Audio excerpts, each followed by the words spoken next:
Welcome students to YouTube channel SRK all in one classes. हम पढ़ रहे हैं class 10th subject science chapter number 2। जी हाँ, चैप्टर नंबर 2 है हमारा acid base and salt. Acid और अभी तक हम इसका बारे में जो पढ़ चुके हैं वो ये एसिड और बेस क्या होते हैं, एसिड और बेस क्या होते हैं और कैसे आइडेंटिफाई करते हैं कि ये एसिड है या बेस है। उसके लिए हमने पढ़ा था इंडिकेटर्स। उसके बाद हमने सेकंड लेक्चर में पढ़ा था इसकी कौन कौन सी रिएक्शंस होती है। जनरली एसिड जो होता है वो मेटल से कैसे रिएक्ट करता है और बेस मेटल से कैसे रिएक्ट करके क्या हाइड्रोजन गैस रिलीज करते हैं ये दोनों। और जनरली एसिड जो होता है ज़्यादा रिएक्टिव होता है in to the metal as compare with base, ठीक है। और सभी मैस मेटल से रिएक्ट नहीं करते, पर फाइनली जो रिजल्ट बनता है वो हाइड्रोजन गैस। और हाइड्रोजन के जो गैस निकली वो कैसे आइडेंटिफाई करते हैं वो भी मैंने बताया था। उसके बाद हमने पढ़ा था एसिड जो होते हैं वो मेटल कार्बोनेट या मेटल हाइड्रोजन कार्बोनेट से कैसे रिएक्ट करते हैं और क्या बनता है उससे रिएक्शन से। या तो सॉल्ट बनेगा, वाटर बनेगा और कार्बन डाइऑक्साइड गैस रिलीज होगी। और कार्बन डाइऑक्साइड गैस रिलीज होगी, उसको आइडेंटिफाई करने का भी मैंने तरीका बताया था। तो ये अभी तक हम कंप्लीट कर चुके हैं। अब मैं जो पढ़ा रहा हूँ वो आपको एसिड और बेस साइमल्टेनियसली पढ़ा रहा हूँ, साथ साथ पढ़ा रहा हूँ। अब साथ साथ पढ़ने के बाद अब मैं अगर दोनों को साथ में रिएक्ट करूं, यानी एसिड और बेस को ही आपस में रिएक्ट करा दूं, तो देखिए तो क्या बनता है। देखिए आइए, तो अगली हमारी इक्वेशन चालू है reaction of acid and base, ठीक है। हमारा टॉपिक रहेगा reaction between acid and base.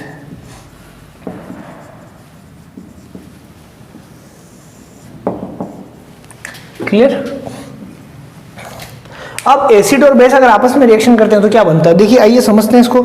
Generally मैं आपको फॉर्मूला लिख देता हूँ, मैं क्या करता हूँ फॉर्मूला लिख देता हूँ आपको। बनता क्या आपको हमेशा उससे इजी रहेगा। फॉर्मूला क्या है, एसिड किससे रिएक्ट कर रहा है, बेस से। क्या बन रहा है हमारा, सॉल्ट बनता है प्लस वाटर बन जाता है, ठीक है। ये हमारा फॉर्मूला है। इससे कुछ एग्जाम्पल देख लेते हैं अपन। क्या देख रहे हैं हम, एग्जाम्पल। एसिड क्या किसकी रिएक्शन के बीच, एसिड और बेस की रिएक्शन। मान लो सल्फ्यूरिक एसिड है H2SO4 और मेरा बेस है मान लो NaOH सोडियम हाइड्रोक्साइड, ठीक है। सोडियम हाइड्रोक्साइड मेरा एक बेस है और ये मेरा एसिड है। इनसे रिएक्शन करने के बाद सल्फ्यूरिक एसिड बनता है। सल्फ्यूरिक एसिड को रिएक्शन करूंगा तो क्या बनेगा, सॉल्ट बनेगा। सॉल्ट क्या बनेगा, Na सोडियम सल्फेट, ठीक है। क्या बनेगा, sodium Na2SO4 plus water H2। Clear, okay. ये मेरी रिएक्शन हो गई। ये क्या हो गया, मेरा एक सॉल्ट है, एक टाइप का सॉल्ट है। ये वाटर हो गया, ठीक है। ये मेरा बेस है, ये एसिड है, ठीक है। चलिए और देखते हैं हम, और एग्जांपल देखते हैं। मान लो सल्फ्यूरिक एसिड है, सॉरी क्लोरीन एसिड है, हाइड्रोक्लोरिक एसिड है। हाइड्रोक्लोरिक एसिड को मैं वापस अगर कैल्शियम ऑक्साइड से अगर रिएक्ट कराऊं, कैल्शियम हाइड्रोक्साइड से मैंने रिएक्ट करा, मतलब ये बेस हो गया, ये एसिड हो गया। क्या बनेगा, कैल्शियम क्लोराइड बनेगा CaCl2, ठीक है। और मेरा क्या बन जाएगी, H2O गैस। इक्वेशन बैलेंस देख लेते हैं हम, ऊपर भी हमने बैलेंस नहीं किया। देखिए SO4 एक हो गया, H2 हो गया, सोडियम यहाँ पर 2 है तो इसको मैं 2 कर देता हूँ, सोडियम 2 हो जाएंगे मेरे। और हाइड्रोजन जो है मेरी 2 और 3 होगी, यहाँ पर 2 है, ठीक है। और ऑक्सीजन मेरी यहाँ पर 2 है, यहाँ पर 1 है, इसको 2 कर देता हूँ मैं। ऑक्सीजन तो मेरी बराबर होगी। और हाइड्रोजन जो होगी मेरी 2 और 2 4, हाइड्रोजन मेरी 4 होगी। देखिए इक्वेशन बैलेंस होगी ऊपर की। नीचे की देख लेते हैं। नीचे की देखिए, कैल्शियम यहाँ पर 1 है, कैल्शियम 1 है। हम सबसे ज़्यादा ऑक्सीजन यहाँ पर 2 है, यहाँ पर 1 ही ऑक्सीजन। हाइड्रोजन यहाँ पर 2 और 1 3 है। अगर मैं इसको 2 कर दूँ तो ऑक्सीजन बराबर होगी मेरी, पर हाइड्रोजन 4 होगी, यहाँ हाइड्रोजन 2 ही है। अगर यहाँ पर 2 कर दूँ तो 4 होगी हाइड्रोजन, क्लोरीन 2 होगी, क्लोरीन 2 है, यानी ऑप्शन ये मेरी इक्वेशन बैलेंस होगी। तो मैं क्या कर रहा हूँ, एसिड को बेस से रिएक्ट कर रहा हूँ। क्या बन रहा है, सॉल्ट बन रहा है। ये भी एक सॉल्ट है, कैल्शियम क्लोराइड, ये भी एक प्रकार का क्या है, सॉल्ट, और ये वाटर, ठीक है। ऐसे बहुत सारी रिएक्शन में कर सकता हूँ। अब और भी ऐसी मतलब ऐसी कई रिएक्शन है जो हम करते हैं जनरली।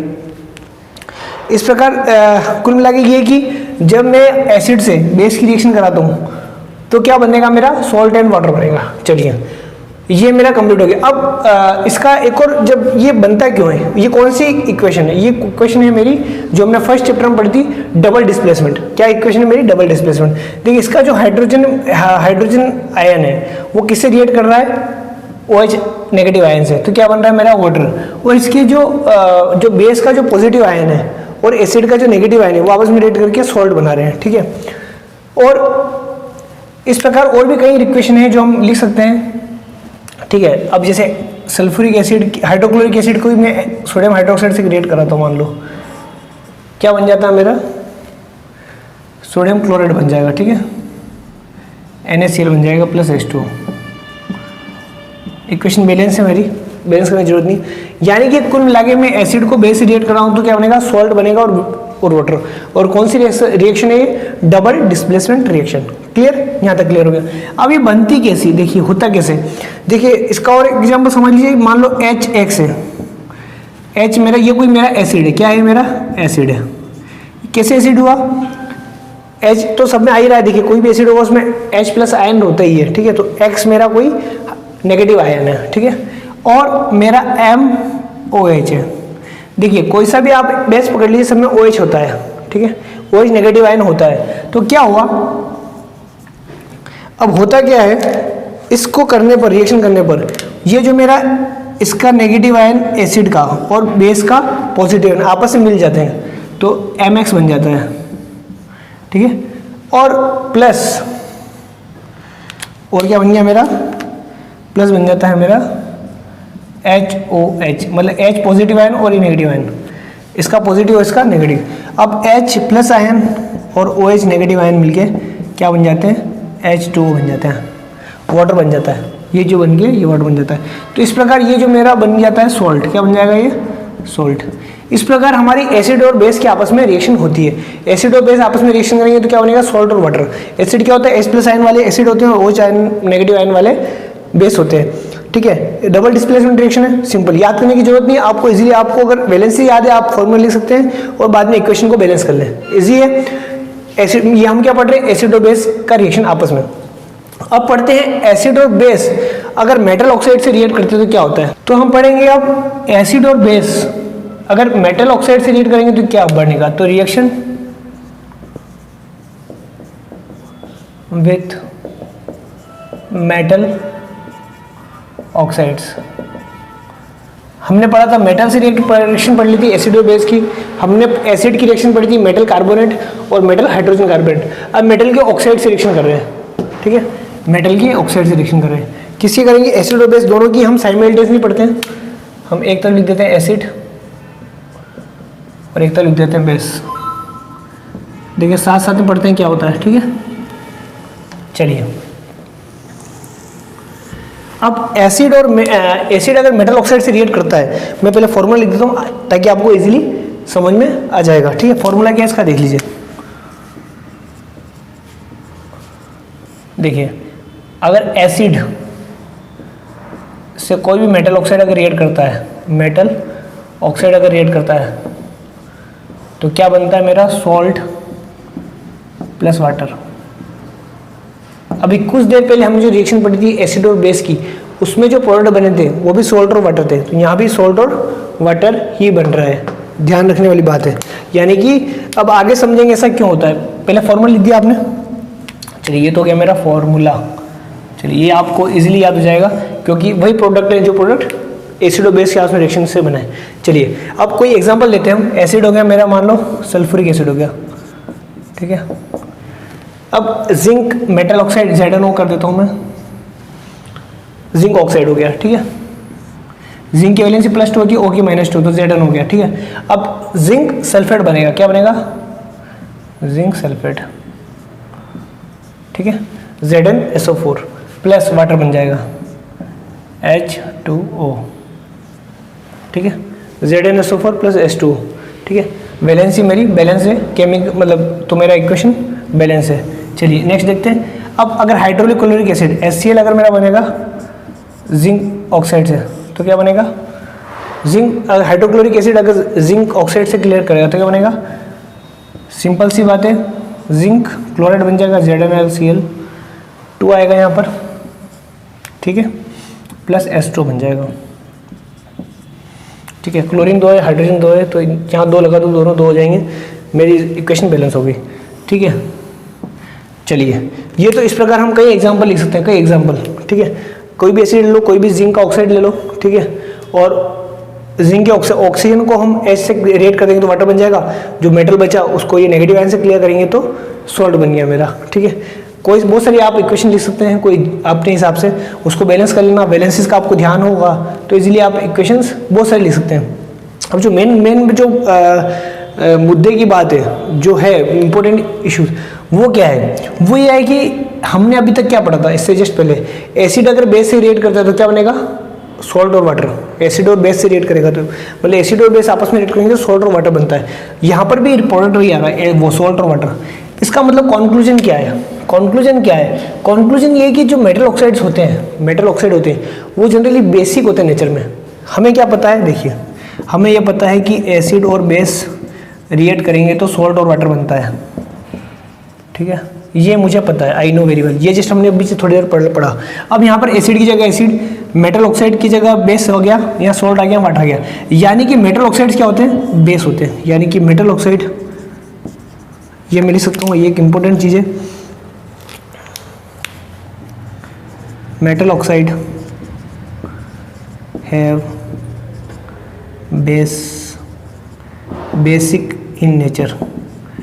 नेचर उनका कैसा होता है? बेसिक होता है। ठीक है, तभी तो सॉल्ट और वाटर बन जाते हैं। चलिए अब हम वापस पढ़ते हैं बेस। क्या पढ़ रहे हैं हम? रिएक्शन मेटल ऑक्साइड के साथ। अब बेस के ऊपर आते हैं, बेस कैसे मेटल ऑक्साइड से रिएक्ट करता है। अब यहाँ पर एक चीज़ तो हमने क्लियर कर ली कि जो मेटल ऑक्साइड होते हैं वो बेस से रिएक्ट, बेसिक होते हैं नेचर में, इसलिए सॉल्ट और वाटर।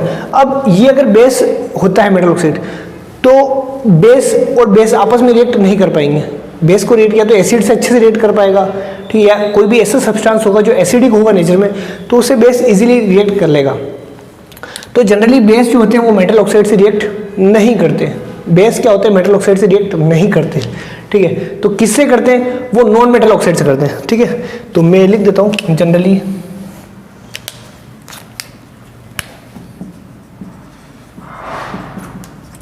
बेस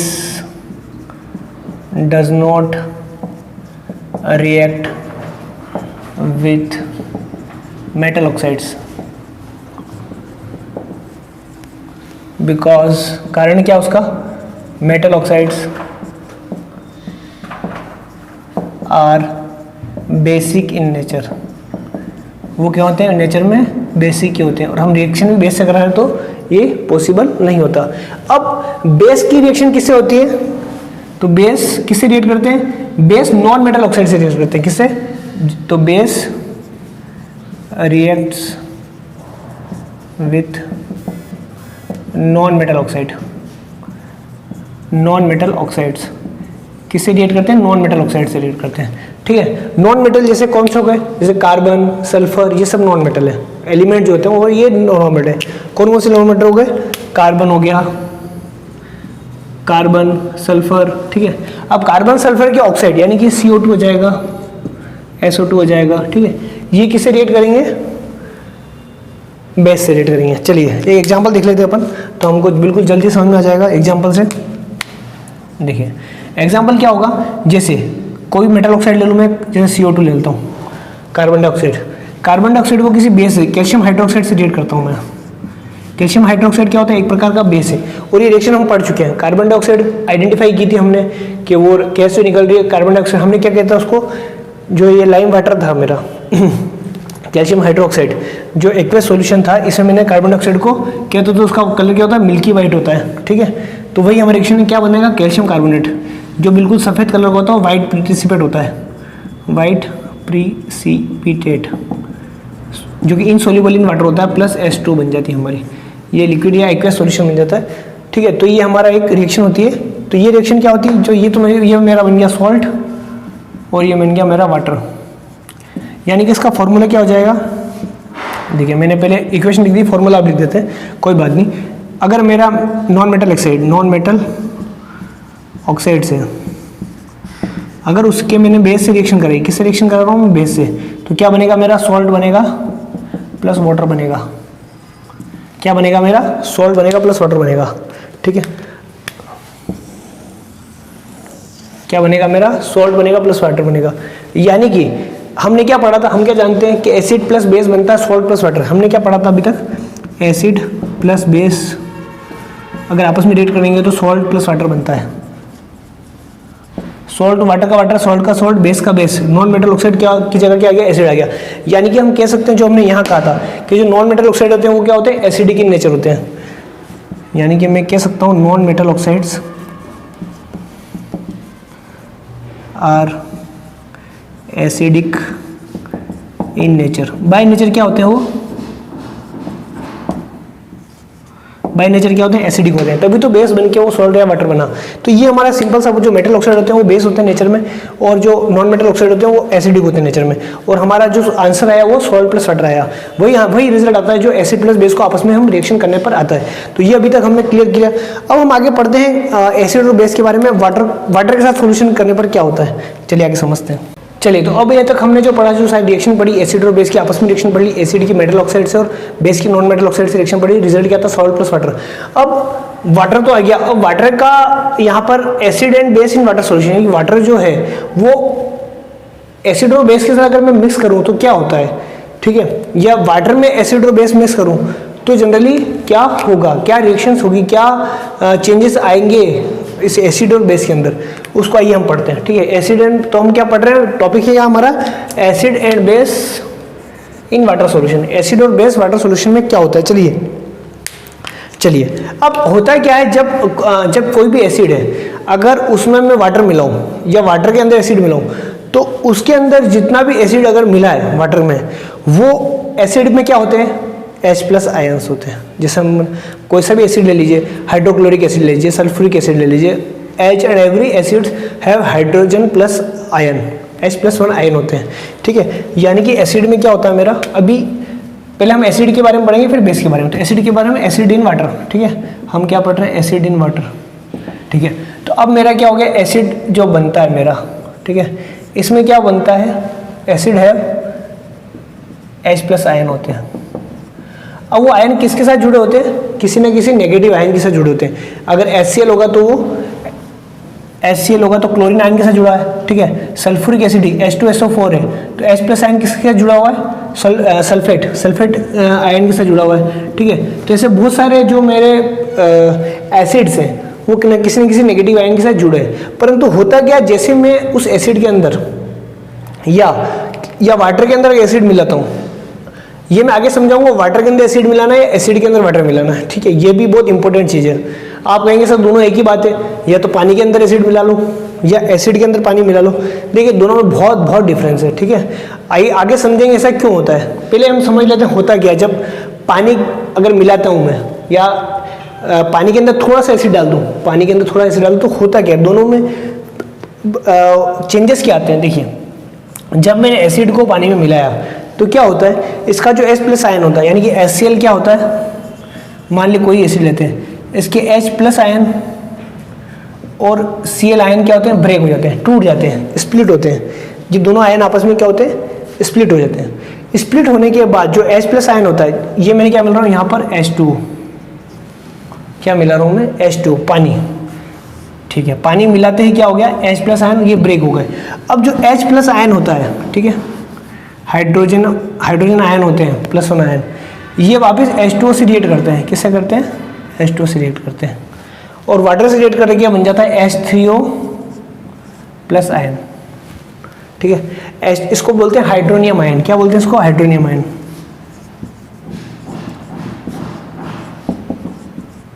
ठीक है, यानी कि कहने का मतलब ये है, कंक्लूजन ये है, जब भी एसिड के अंदर मैं 2-4 पानी की बूंद डालता हूँ, याद रखिए मैं क्या बोल रहा हूँ, एसिड के अंदर मैं अगर 4 या 5 बूंदे पानी की डालता हूँ तो वो बहुत ही डेंजरस भी होता है, वो एक्सोथर्मिक रिएक्शन होती है, मैं उस पर बाद में आऊँगा।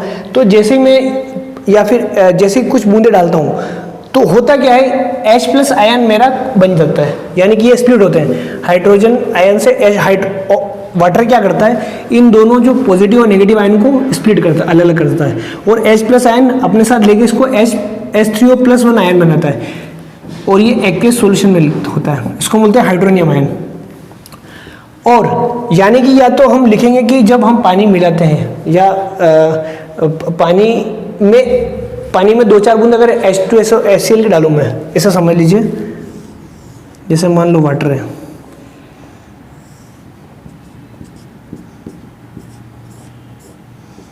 ये क्या है मेरा पानी, वाटर, ये मेरे पास एक टेस्ट ट्यूब है,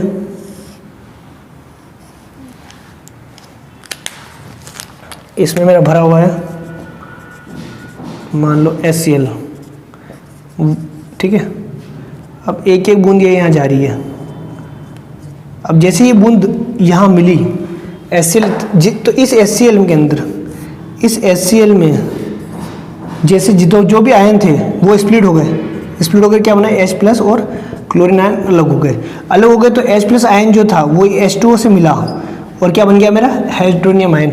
यानी कि या तो, और H+ आयन जो है वो सेपरेट एग्जिस्ट नहीं करता, यानी कि H+ ion, hydrogen plus ion does not exist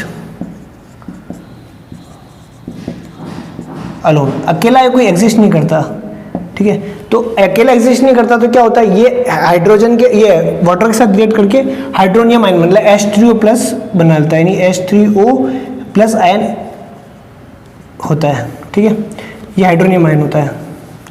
अब या तो मैं इसको ऐसे लिखता हूँ H+ आयन एक्वियस, या तो एक्वियस लिख दूंगा तो इसका मतलब ये हाइड्रोनियम आयन है, या फिर मैं और इसको हम H3O, ये दोनों में से कोई एक चीज लिखते हैं हम, या तो ये लिखेंगे या फिर ये लिखेंगे, क्योंकि H+ आयन अकेले एग्जिस्ट नहीं करता। या तो मैं इन पीछे एक्वियस लिख दूंगा मतलब सॉल्यूशन इन वाटर है, और या फिर H3O+ आयन, इसका मतलब ये होता है कि वाटर के अंदर H+ आयन है, ठीक है। तो ये तो मेरा रिएक्शन हुआ, क्या हुआ, होता क्या है मैंने समझा दिया आपको।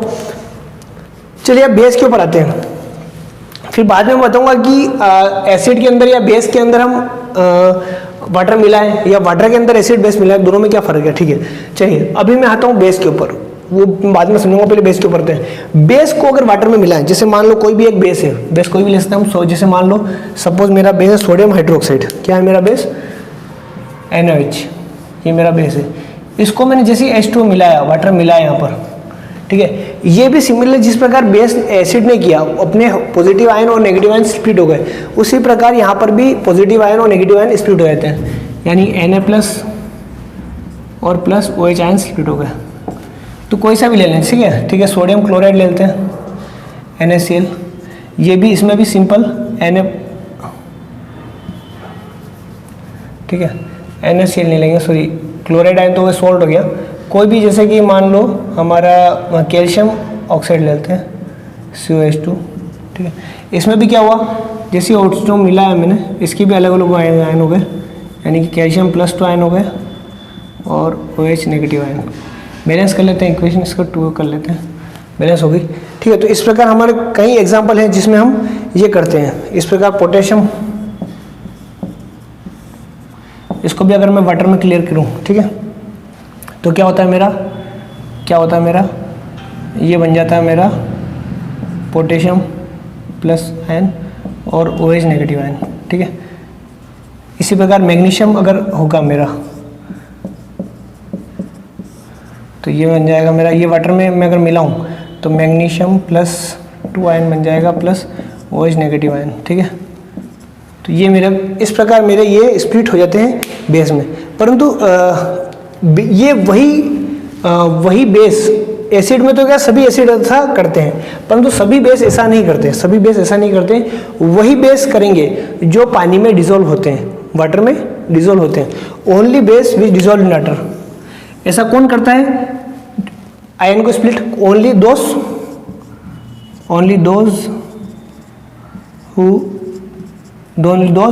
Base who dissolve in water,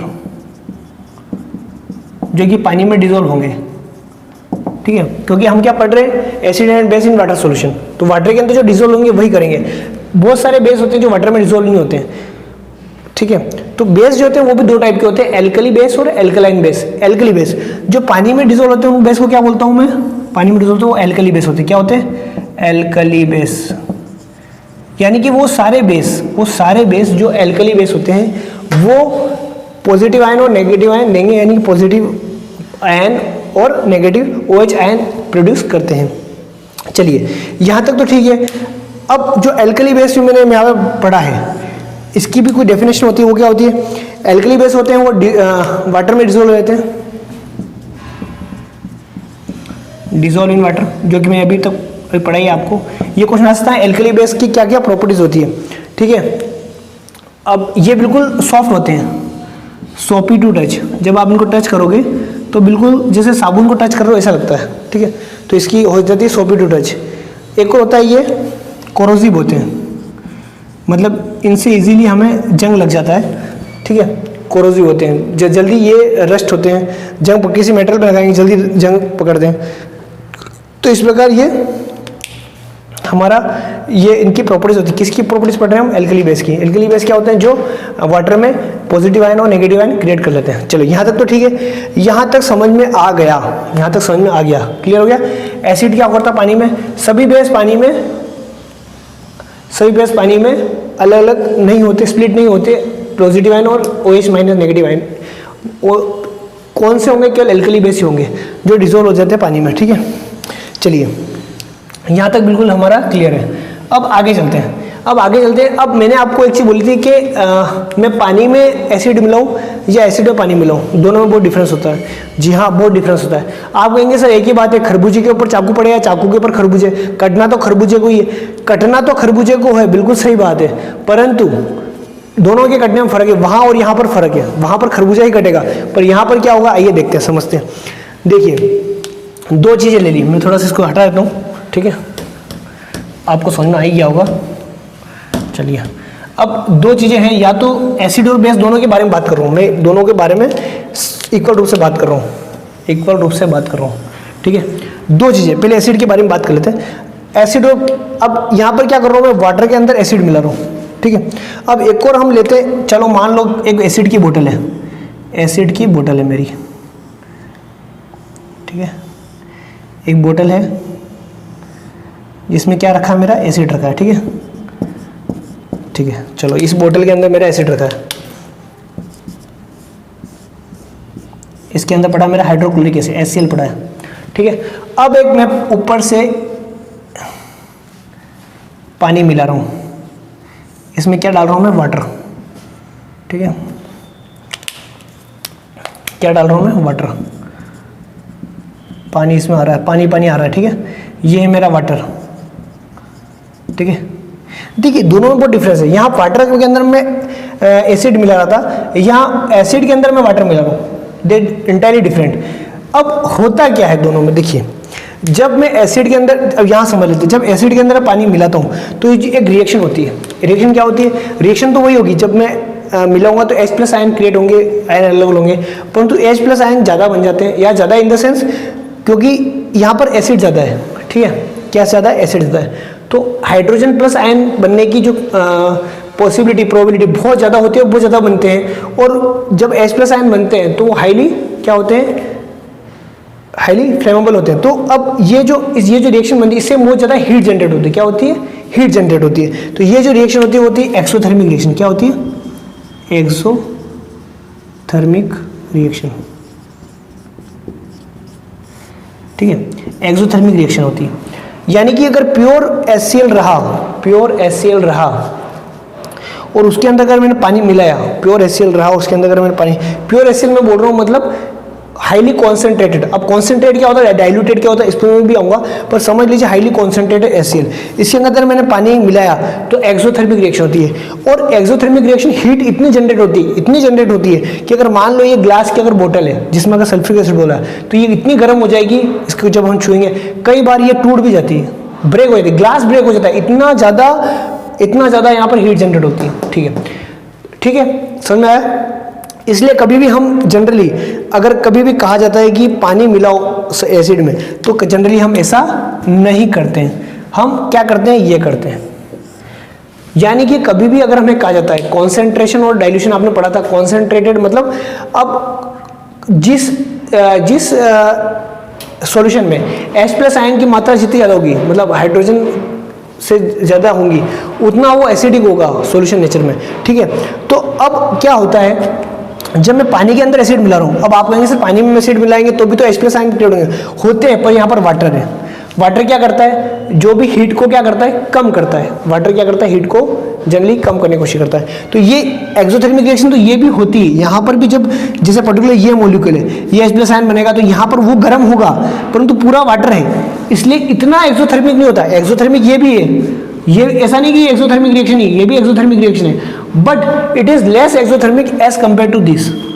तो कभी भी अगर मुझे कॉन्सेंट्रेशन को यानी कि एसिड कॉन्सेंट्रेशन को अगर डाइल्यूट करना हो तो मैं हमेशा उस कॉन्सेंट्रेशन को वाटर में मिलाता हूँ, न कि वाटर को HCl में। हमेशा हम यूज करते हैं, ठीक है। कब करते हैं, जब मैं कॉन्सेंट्रेशन को डाइल्यूट करता हूँ। अब कॉन्सेंट्रेशन वर्ड आया यहाँ,